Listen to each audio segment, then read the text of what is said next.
SDM ज्योति मौर्य का Delhi high court में पुनः नई रिट दाखिल करने के पीछे क्या है मकसद?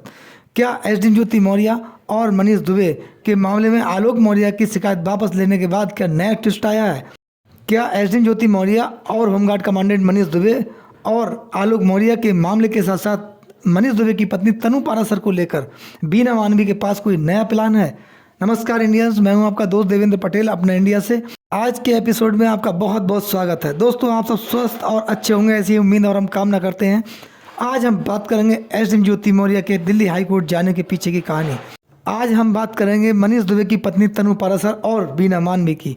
दोस्तों, आज हम आपसे बात करेंगे एसडीएम ज्योति मौर्य का अगला कदम क्या है और किस प्रकार से एसडीएम ज्योति मौर्य कुछ नया करना चाहती हैं आलोक मौर्य की शिकायत वापस करने के बाद। यानी कि एसडीएम ज्योति मौर्य का अगला कदम क्या है, वो क्या चाहती हैं। दोस्तों, मनीष दुबे होमगार्ड कमांडेंट जब से आलोक मौर्य और एसडीएम ज्योति मौर्य के बीच में आए तब से ये मामला सुर्खियों में हो गया है। यानी कि एसडीएम ज्योति मौर्य अपने विवादों की वजह से कहीं ना कहीं पिछले 4 महीने से सुर्खियों में बनी हुई हैं और वो इस प्रकार से बनी हुई हैं कि हर आदमी ये जानना चाहता है कि आखिर एसडीएम ज्योति मौर्य क्या चाहती हैं। अपने परिवार को चाहती हैं, अपने परिवार में शांतिपूर्वक रहना चाहती हैं, या फिर वो मनीष दुबे के साथ रहना चाहती हैं, या फिर वो केवल अपने पद पर रहते हुए अकेले जीवन व्यतीत करना चाहती हैं। दोस्तों, एसडीएम ज्योति मौर्य दिल्ली हाई कोर्ट पुनः उन्होंने जाकर रिट दाखिल की है, जिसमें उन्होंने कहा है कि मेरे मुकदमे का निस्तारण अति शीघ्र हो। यानी कि जो मैंने दिल्ली हाई कोर्ट में रिट डाली थी उस पर सुनवाई अति शीघ्र हो। वो अति शीघ्र सुनवाई क्यों चाहती हैं? एसडीएम ज्योति मौर्य ये चाहती हैं कि जितने भी memes, video, audio, songs, films और तमाम जो सोशल मीडिया पर सामग्री है वो मेरे अगेंस्ट जो चली है उनको हटाया जाए और सोशल मीडिया पर प्रतिबंध लगाया जाए कि इस प्रकार की मेरे खिलाफ कोई खबर ना चलाई जाए जिससे मेरा निजी जीवन भंग हो रहा है। यानी कि मेरी निजता भंग हो रही है, मेरे साथ इस प्रकार का समाज में व्यवहार किया जा रहा है, लोग मुझे एक खलनायक के रूप में पेश कर रहे हैं, मुझे एक खलनायक बना दिया गया है जिससे कि मैं तंग आ चुकी हूँ। यानी कि मुझ पर जो आरोप लगे हैं वो निराधार हैं। उनके बारे में एसडीएम ज्योति मौर्य ने एक बार भी नहीं बोला है, एसडीएम ज्योति मौर्य के अधिवक्ता ने भी नहीं बोला है, लेकिन उन्होंने ये स्पष्ट कहा है कि एसडीएम ज्योति मौर्य को समाज के सामने सोशल मीडिया और मीडिया के द्वारा इस प्रकार से पेश किया गया वो खलनायक साबित कर दी गई हैं। उन्होंने ये नहीं कहा कि मनीष दुबे पर जो आरोप लगे हैं उन पर एसडीएम ज्योति मौर्य का दिल्ली हाई कोर्ट के समक्ष क्या कहना है। क्या वो चाहती हैं कि उनकी कॉल डिटेल निकलवाई जाए? वो चाहती हैं कि व्हाट्सएप चैट्स जो हैं उनकी असलियत सामने आए? या वो चाहती हैं जो ऑडियोज़ वीडियोज़ जो वायरल हुए हैं वो असत्य हैं, उन पर जांच हो? या वो चाहती हैं कि मेरे ऊपर जो आरोप भ्रष्टाचार के लगे हैं, अवैध धन वसूली के लगे हैं, उन पर जाँच हो और सच्चाई देश की जनता के सामने आए, जो भी दोषी हो उस पर कार्रवाई हो? मैं इसमें सहयोग करूंगी, जितने भी एविडेंस अगर जांच टीम मांगेगी, जांच अधिकारी मांगेंगे, मैं उसके समक्ष रखूंगी और निष्पक्षता के साथ देश के साथ सामने आना चाहती हूँ। एसडीएम ज्योति मौर्य ने ये रिट दिल्ली हाई कोर्ट समक्ष दाखिल नहीं की है, उन्होंने कहीं एप्लीकेशन नहीं दी है, उन्होंने कोई बयान मीडिया के सामने आज तक नहीं दिया है। मनीष दुबे के साथ जो संबंध है उनको नकारा नहीं है। अब केवल एसडीएम ज्योति मौर्य दिल्ली हाई कोर्ट के समक्ष गई और वो अति शीघ्र ही इसका निस्तारण इसीलिए चाहते हैं कि इस रिट का जो है वो निस्तारण हो जाए, क्योंकि दिल्ली हाई कोर्ट जाने के बाद एसडीएम ज्योति मौर्य अपने आप को फंसा हुआ महसूस कर रही हैं। कहीं ना कहीं उन्हें ये भी डर है कि दिल्ली हाई कोर्ट से मुझे फटकार भी लग सकती है। काफ़ी ऐसे रीज़न हैं एसडीएम ज्योति मौर्य के दिमाग में चल रहे हैं। उन्होंने जो कानूनी जानकार कहते हैं कि इसमें एसडीएम ज्योति मौर्य को किसी प्रकार की ऐसी डायरेक्शन दिल्ली हाई कोर्ट से नहीं मिलेगी जो चाहती हैं। दूसरा पक्ष ये, इस मामले में काफ़ी बीना मानवी के बयान आ रहे थे, काफ़ी बीना मानवी बोल रही थी, लेकिन अब बीना मानवी साइलेंट हो गई हैं। इसके पीछे भी एक बहुत बड़ी कहानी है, मैं आपको बताऊं दोस्तों। इसमें एक कहानी है कि अब वो एसडीएम ज्योति मौर्य के खिलाफ जब से आलोक मौर्य ने शिकायत वापस ली है, आलोक मौर्य बैकफुट पर है, साइलेंट है, उनका परिवार एक नहीं है, ये सब जानते हैं, हम और आप सब जानते हैं। एसडीएम ज्योति मौर्य आलोक मौर्य के साथ नहीं है, सच्चाई है। क्योंकि उधर आलोक मौर्य के बड़े भाई विनोद मौर्य की पत्नी शुभ्रा मौर्य ने भी उनके पूरे परिवार पर मुकदमा लिखवा दिया गया है। उसमें भी आलोक मौर्य और उनका पूरा परिवार, उनके भाई विनोद मौर्य और आलोक मौर्य के माता पिता और स्वयं आलोक मौर्य उस मुकदमे में आरोपी हैं।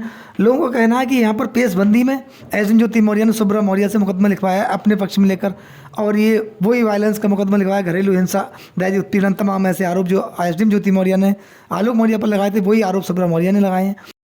दोस्तों, यहाँ पर एक बात और है, वो है होमगार्ड कमांडेंट मनीष दुबे और तनु पाराशर की। अब लोगों का ये कहना है, इसमें जानकारी लोगों की ये है कि अब इस मामले को मैनेज करके तनु पाराशर को भी हैंडल किया जा रहा है। यानी कि तनु पाराशर पर कहीं ना कहीं Manish Dubey, SD Jyoti Maurya and company पूरी या दबाव बने, समझौता हो, जो भी हो, लेकिन तनु पाराशर और मनीष दुबे का जो विवाद है उसका निस्तारण हो, अति शीघ्र निस्तारण हो। इसमें अब बीना मानवी जो पूरे मामले की प्रवक्ता थी, उन्होंने अपने आप को साइलेंट कर लिया है। इसके पीछे भी एक कारण है। बीना मानवी का अब एक भी बयान एसडी ज्योति मौर्य के मामले में नहीं आया, क्योंकि मीडिया और सोशल मीडिया में बीना मानवी के खिलाफ काफ़ी बातें लोगों ने कही हैं। लोगों ने उनकी छवि को कहीं ना कहीं दूसरे प्रकार से उजागर किया है। इसके पीछे कितनी सच्चाई है वो बीना मानवी स्वयं जानती होंगी। लोगों का कहना है कि इसमें डील हुई है बहुत बड़ी, बीना मानवी ने खुलकर पक्ष इसीलिए किया है। तमाम ऐसे आरोप हैं, कहीं ना कहीं उनका पक्ष भी लोगों ने दिखाया है, लेकिन इसकी सच्चाई क्या है वो ही जान सकती हैं। दोस्तों, तीसरी बात इसमें यह है कि अब एसडी ज्योति मौर्य को घबराहट होने लगी है कि मुझे खलनायक कहा जा रहा है। एसडी ज्योति मौर्य को कहीं ना कहीं डर महसूस होने लगा है कि मेरा समाज में उठना बैठना निकलना मुश्किल हो गया है। यहाँ पर लोगों का एक प्रश्न है एसडी ज्योति मौर्य से कि ये कि जो आपका कृत्य है, अगर आप पर झूठे आरोप लगाए गए हैं आलोक मौर्य के द्वारा, तब आप इन आरोपों को लेकर मीडिया के सामने या फिर न्यायालय क्यों नहीं जाती और अपने आप को सत्य साबित करने का प्रयास क्यों नहीं करती? आप अपने बयान क्यों नहीं देती? आप कहीं प्रार्थना पत्र देकर, आप एक जो है प्रशासनिक अधिकारी हैं, एक प्रार्थना पत्र देकर कहें कि एक प्रशासनिक अधिकारी पर झूठे आरोप लगाए जा रहे हैं, ये सब आरोप निराधार हैं, जो भी शिकायत करता है उस पर कड़ी कार्रवाई हो, निष्पक्ष इसकी जांच हो।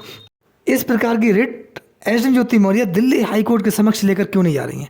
यहाँ तक कि एसडी ज्योति मौर्य पर यह भी आरोप लगे कि वो यूपी में हैं, उन्होंने इलाहाबाद लखनऊ का दरवाज़ा नहीं खटखटाया। इसके पीछे कारण क्या है? ये भी एसडी ज्योति मौर्य को क्या यहाँ से रिलीफ मिलने वाला नहीं था? यहाँ पर न्यायालय नहीं है या यहाँ के न्यायालयों पर उन्हें विश्वास नहीं है? एसडी ज्योति मौर्य के खिलाफ जब से आलोक मौर्य ने शिकायत वापस ली है, उसके बाद इसमें प्रतीक्षा की गई और धीरे धीरे मामले को साइलेंट मोड पर ले जाया गया। एसडी ज्योति मौर्य की तरफ से कोई कदम नहीं उठाया गया। केवल प्रवक्ता का काम महिला विकास मंच की अध्यक्ष बीना मानवी जी ने किया था। लोगों का ऐसा कहना है कि केवल बीना मान जी अब साइलेंट हो गई हैं। उनका अगला कदम कहीं ना कहीं तनु पाराशर और मनीष दुबे के बीच समझौता या फिर कानूनी रूप से मुकदमा वापस लेने के पीछे कहानी है।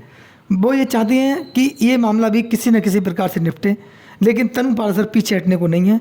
वो उनका कहना है कि मैं कानूनी जंग लड़ूंगी और मनीष दुबे के खिलाफ अगर हुआ, जो मेरे साथ धोखाधड़ी भी हुई है, धोखे से मुझसे धन हटा गया है, उसमें भी कार्रवाई करूंगी। आलोक मौर्य जैसी शिकायत में वापस लेने के मूड में नहीं हूँ। दोस्तों, तनु पाराशर के बारे में उनके नज़दीकी लोगों का कहना है कि वह एक साहसी और संघर्षशील महिला है, कहीं ना कहीं कानूनी रूप से मनीष दुबे को पटकनी देने के मूड में है और पूरी तैयारी में है। वहीं एसडी ज्योति मौर्य की जो छवि समाज में उजागर हुई है, उससे कहीं ना कहीं वो अपने आप को खलनायक महसूस कर रही हैं और घबराहट में है। इस पूरे प्रकरण में आपका क्या कहना है, आपकी क्या राय है? कमेंट्स बॉक्स में अपनी राय हमें ज़रूर दें। आपके प्यार और सहयोग के लिए बहुत बहुत धन्यवाद। नमस्कार, जय हिंद, जय भारत।